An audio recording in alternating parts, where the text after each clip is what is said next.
जय हिंद मित्रांनो, एक्झाम जागरवर तुम्हा सर्वांचं पुन्हा एकदा स्वागत आहे. मित्रांनो, आजच्या चालू घडामोडीच्या सत्रात आपण नुकत्याच घडलेल्या घटनांवर आधारित MCQची प्रॅक्टिस करणार आहोत. यातील एक एक प्रश्न अत्यंत महत्त्वाचा आहे, त्यासाठी व्हिडिओ शेवटपर्यंत पहा व आपल्या मित्रांसोबत सुद्धा शेअर करा, जेणेकरून येणाऱ्या एक्झाममध्ये त्यांना सुद्धा याचा फायदा होईल. चला तर आपण आजच्या सत्राला सुरुवात करूया. पहिला प्रश्न पहा. 2026 साठीचा वैयक्तिक श्रेणीतील सुभाषचंद्र बोस आपदा प्रबंधन पुरस्कार कोणाला जाहीर झाला? या प्रश्नाचं उत्तर आहे पर्याय क्रमांक 4, म्हणजेच यंदाचा वैयक्तिक श्रेणीतील सुभाषचंद्र बोस आपदा प्रबंधन पुरस्कार हा सीता अशोक शेळके यांना जाहीर झाला आहे. लेफ्टनंट कर्नल सीता अशोक शेळके यांनी प्रतिकूल हवामानात अनेक धोकादायक बचाव मोहिमा राबवल्या आहेत. 2024 मध्ये केरळमधील वायनाड येथे जो पूर आला होता, त्यावेळी लेफ्टनंट कर्नल सीता अशोक शेळके यांनी मानवतावादी मदत आणि आपत्ती निवारण मोहिमांचे तेथे नेतृत्व केलं होतं व त्यांच्या याच कार्यासाठी आता त्यांना 2026चा सुभाषचंद्र बोस आपदा प्रबंधन पुरस्कार जाहीर झाला आहे. मित्रांनो, हा पुरस्कार वैयक्तिक आणि संस्था अशा दोन श्रेणीमध्ये देण्यात येतो व यातील संस्था या श्रेणीतील पुरस्कार कोणाला जाहीर झाला, तर हा पुरस्कार सिक्कीम राज्य आपत्ती व्यवस्थापन प्राधिकरणाला जाहीर झाला आहे. या सिक्कीम राज्य आपत्ती व्यवस्थापन प्राधिकरणाची स्थापना ही 2005 मध्ये झाली व आता 2026चा सुभाषचंद्र बोस आपदा प्रबंधन पुरस्कार या संस्थेला जाहीर झाला आहे. मित्रांनो, हा जो सुभाषचंद्र बोस आपदा प्रबंधन पुरस्कार आहे, याची घोषणा दरवर्षी सुभाषचंद्र बोस यांच्या जयंतीदिनी म्हणजेच 23 जानेवारी रोजी केली जाते.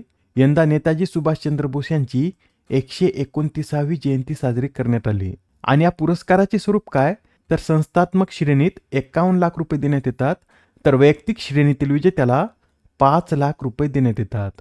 आणि हा पुरस्कार पहिल्यांदा कधी देण्यात आले, तर 2019 मध्ये पहिल्यांदा हे पुरस्कार देण्यात आलेत. Next question. भारतीय रेल्वेच्या सर्वोच्च सेवा सन्मान अतिविशिष्ट रेल सेवा पुरस्काराने खालीलपैकी कोणाला सन्मानित करण्यात आले? तर भारतीय रेल्वेच्या सर्वोच्च सेवा सन्मान अतिविशिष्ट रेल सेवा पुरस्काराने चंदना सिन्हा यांना सन्मानित करण्यात आलं. मित्रांनो, चंदना सिन्हा या रेल्वे संरक्षण दलात वरिष्ठ अधिकारी आहेत व त्यांनी मागील 3 वर्षात ऑपरेशन नन्हे फरिश्ते अंतर्गत विशेषतः उत्तर प्रदेशातील लखनौ रेल्वे विभागात 1500हून अधिक मुलांची बालतस्करी आणि शोषणातून सुटका केली व त्यांच्या या सेवेसाठी त्यांना आता हा अतिविशिष्ट रेल सेवा पुरस्कार देण्यात आला आहे. याआधी आपण काय पुरस्कार पाहिलेत ते सुद्धा एकदा रिवाईज करून घेऊया. तर पहा, प्रतिष्ठित पद्मपाणी पुरस्कार हा इलियाराजा यांना जाहीर झाला. 2026चा टायलर पुरस्कार टोबी केअर्स. जेंडर श्रेणीत संयुक्त राष्ट्र महासचिव पुरस्कार स्वाती शांताकुमार. मराठी विज्ञान परिषदेच्या अनिल काकोडकर जीवनगौरव पुरस्काराने doctor Tessy Thomas. New south वेल्सचा सायंटिस्ट ऑफ द इयर पुरस्कार नलिनी जोशी. 2025चा इफ्को साहित्य सन्मान हा मैत्रेय पुष्पा यांना देण्यात आला. ठीक आहे, आता हा प्रश्न पहा. मित्रांनो, आता अंतराळवीर सुनीता विल्यम्स या 27 वर्षाच्या सेवेनंतर नासामधून निवृत्त झाल्या आहेत. त्यांच्याशी संबंधित विधानांचा येथे आपल्याला अभ्यास करायचा आहे. पहिलं विधान पहा. सुनीता विल्यम्स यांचा जन्म 19 सप्टेंबर 1965 रोजी तामिळनाडू राज्यात झाला होता. पहिलं विधान चुकीचं आहे, कारण सुनीता विल्यम्स यांचा जन्म हा 19 सप्टेंबर 1965 रोजीच झाला आहे, पण त्यांचा जन्म भारतात झालेला नाही, तर त्यांचा जन्म अमेरिका या देशात झालेला आहे. लक्षात ठेवा, त्यांचा जन्म अमेरिका या देशात झालेला आहे आणि त्यांच्या वडिलांचा जन्म हा भारतातील गुजरात राज्यात झालेला आहे. दुसरं विधान पहा. अंतराळात मॅरेथॉन धावणाऱ्या आणि ट्रायथलॉन पूर्ण करणाऱ्या त्या पहिल्या महिला आहेत. मित्रांनो, हे विधान बरोबर आहे. त्यांनी अंतराळात मॅरेथॉन धावून एक विक्रम केला होता व त्या अशा करणाऱ्या त्यावेळेस जगातील पहिल्या महिला ठरल्या होत्या. शेवटचं विधान पहा. 2008 मध्ये त्यांना भारत सरकारद्वारे पद्मभूषण या पुरस्काराने सन्मानित करण्यात आले. शेवटचं विधान बरोबर आहे. 2008 मध्ये त्यांना पद्मभूषण हाच पुरस्कार मिळालेला आहे. या प्रश्नात आपल्याला योग्य विधान असलेले पर्याय निवडायचे आहेत. यातील बी व सी हे 2 विधान योग्य असल्यामुळे या प्रश्नाचं उत्तर काय असेल, तर पर्याय क्रमांक 3 हे या प्रश्नाचं योग्य उत्तर आहे. सुनीता विल्यम्स यांच्याविषयी अजून काही माहिती नोट करून घ्या. सुनीता विल्यम्स यांनी अंतराळात एकूण 608 दिवस घालवलेले आहेत व त्या अंतराळात सर्वाधिक वेळ घालवणाऱ्या दुसऱ्या व्यक्ती आहेत. त्यांनी अवकाशाबाहेर एकूण 62 तास 6 मिनिटे घालवलीत. यासह नौदलात हेलिकॉप्टर पायलट म्हणून त्यांनी 3000हून अधिक उड्डाण तास पूर्ण केले आहेत. त्यांनी नासा कधी जॉईन केलं होतं? तर 1998 मध्ये त्यांनी नासा जॉईन केलं होतं व आता 2026 मध्ये त्या येथून निवृत्त झाले आहेत. त्यांनी या 27 वर्षांमध्ये नासाच्या 3 प्रमुख मोहिमांमध्ये सहभाग नोंदवलेला आहे. डिसेंबर 2024 साली त्यांचा बीबीसीच्या 100 महिलांच्या यादीत देखील समावेश करण्यात आला होता. आता हा प्रश्न पहा. 86व्या अखिल भारतीय पीठासीन अधिकाऱ्यांच्या परिषदेचं आयोजन कोठे करण्यात आले? तर या 86व्या अखिल भारतीय पीठासीन अधिकाऱ्यांच्या परिषदेचं आयोजन हे उत्तर प्रदेशमधील लखनौ या शहरात करण्यात आलं आहे. या परिषदेचं उद्घाटन कोणाच्या हस्ते करण्यात आलं? तर उत्तर प्रदेशच्या राज्यपाल आनंदीबेन पटेल यांनी 19 जानेवारी रोजी या परिषदेचं उद्घाटन केलं. ही परिषद 21 जानेवारीपर्यंत चाललेली आहे. मित्रांनो, ही जी परिषद आहे ही उत्तर प्रदेशमध्ये आता चौथ्यांदा पार पडली. याआधी 1961, 1985 व 2015 मध्ये देखील ही अखिल भारतीय पीठासीन अधिकाऱ्यांची परिषद उत्तर प्रदेशमध्ये पार पडली होती. Next question. Khelo India winter गेम्समध्ये प्रथमच कोणत्या खेळाचा समावेश करण्यात आला? तर आता खेलो इंडिया विंटर गेम्समध्ये प्रथमच फिगर स्केटिंग या खेळाचा समावेश करण्यात आला आहे. यंदाचे खेलो इंडिया विंटर गेम्स हे 20 जानेवारीपासून सुरू झाले असून या स्पर्धेची ही कितवी आवृत्ती आहे? तर या स्पर्धेची ही 6वी आवृत्ती आहे. याचं उद्घाटन लडाखमधील लेह येथे लडाखचे लेफ्टनंट गव्हर्नर कविंदर गुप्ता यांच्या हस्ते करण्यात आलं. या ज्या स्पर्धा आहेत या एकूण 2 टप्प्यात पार पडतील. पहिला टप्पा हा लेह येथे पार पडेल तर दुसरा टप्पा जम्मू काश्मीरमधील गुलमर्ग येथे पार पडणार आहे. पुढील प्रश्न पहा. एशियन बॉक्सिंग कौन्सिलच्या सदस्यपदी कोणाची नियुक्ती करण्यात आली? या प्रश्नाचं उत्तर आहे पर्याय क्रमांक 1 म्हणजेच विजेंदर सिंग यांची आता एशियन बॉक्सिंग कौन्सिलच्या सदस्यपदी नियुक्ती करण्यात आली.